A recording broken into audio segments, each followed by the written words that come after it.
Vou começar apresentando o artigo 177 do Código Penal, que trata das fraudes e dos abusos na fundação e na administração das sociedades por ações. A ideia central desse artigo é proteger a confiança que tanto o mercado quanto os investidores depositam nas empresas. Quando alguém tenta fundar uma sociedade por ações, utilizando informações falsas ou omitindo algum fato relevante, pode colocar em risco não só os futuros acionistas, mas também a saúde da economia. O caput desse artigo, ele descreve a conduta de promover a fundação de uma sociedade, utilizando informações falsas em prospectos comunicados ao público ou em assembleia, ou ainda omitindo algum fato importante de forma fraudulenta. Então, é um crime que exige a intenção de enganar. A pena prevista aqui é de 1 a 4 anos de reclusão, além de multa, se o fato não configurar crime contra a economia popular.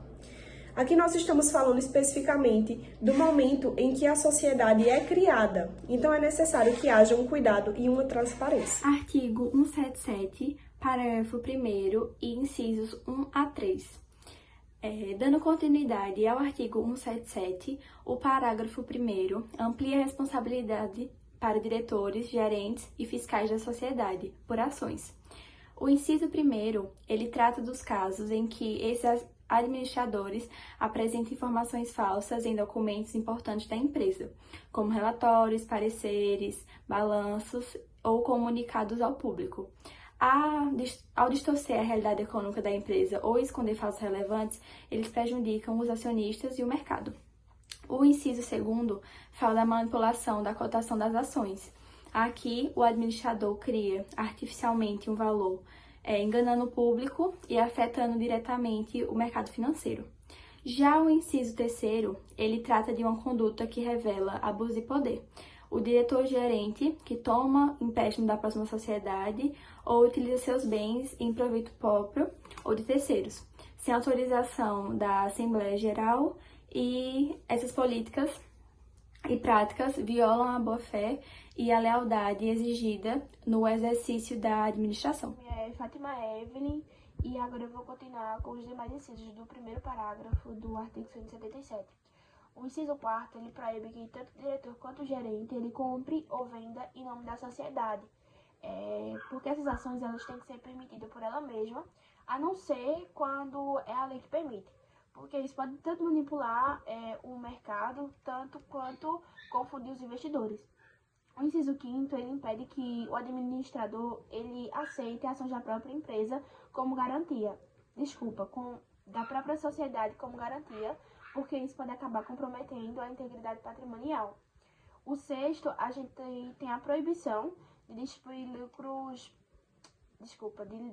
lucros fictícios, porque esses lucros fictícios são lucros que não existem, lucros falsos. E isso é por causa de uma falta de balanço, por um balanço irregular, ou até então também por um balanço falso. E isso pode acabar enganando os acionistas e acaba mascarando a situação real da empresa.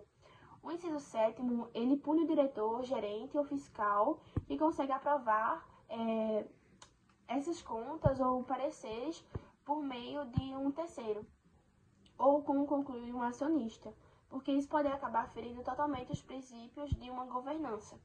E já o inciso 8º, ele estende essa responsabilidade ao liquidante. E o inciso 9º, que também é o último que eu vou falar aqui, ele responsabiliza também o representante da empresa estrangeira que pratica essas mesmas fraudes ou fornece também essas informações falsas ao governo. Agora eu vou apresentar para vocês o artigo 179, que trata de fraude à execução. Fraude à execução nada mais é do que quando uma pessoa sabe que tem um processo em andamento com ela e tenta frustrar o processo, fazendo alienação de bens, danificando algo para diminuir o patrimônio, passando para nome de terceiros, entre outros. Essa é a forma que utiliza para desviar os seus bens e frustrar o processo. É sempre a mesma: impedir que o credor consiga satisfazer seu direito. Por isso, o elemento subjetivo é o dolo, a vontade de fraudar. A detenção para isso é de 2 meses a 2 anos ou multa. Um detalhe importante é que esse crime só pode ser mediado e processado depois de uma queixa, ou seja, a vítima tem que tomar uma iniciativa. Esse crime é muito comum em execução fiscal ou civil, quando o devedor tenta esquivar do processo para não pagar. Bom, para finalizar, eu vou falar um pouco sobre o artigo 184, que trata da violação do direito autoral. O caput prevê que o crime de violação de direitos autorais ou conexos, com pena de detenção de 3 meses a 1 ano, ou multa também. Mas o artigo se torna mais grave quando entra no parágrafo 1º, que pune a reprodução total ou parcial de obras intelectuais com intenção de lucro, sem autorização do autor ou titulares do direito. A pena para recursão é de 2 a 4 anos, além de multa também.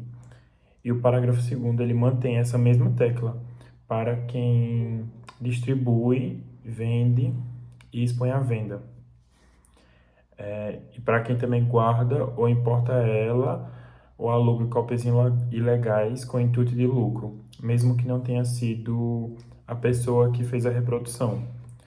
E o parágrafo 3º, ele moderniza o tipo penal a punir com a mesma pena, que oferece obras protegidas ao público por meio de satélite, fibra, plataformas digitais e etc., permitindo que o usuário escolha o conteúdo que receba sobre demanda, e tudo isso sem autorização e visando lucro. E, por fim, o parágrafo 4 esclarece que muitas situações não configuram crime, com as exceções previstas na lei, direitos autorais ou cópia de uma obra para uso privado sem finalidade lucrativa. E isso foi o nosso trabalho.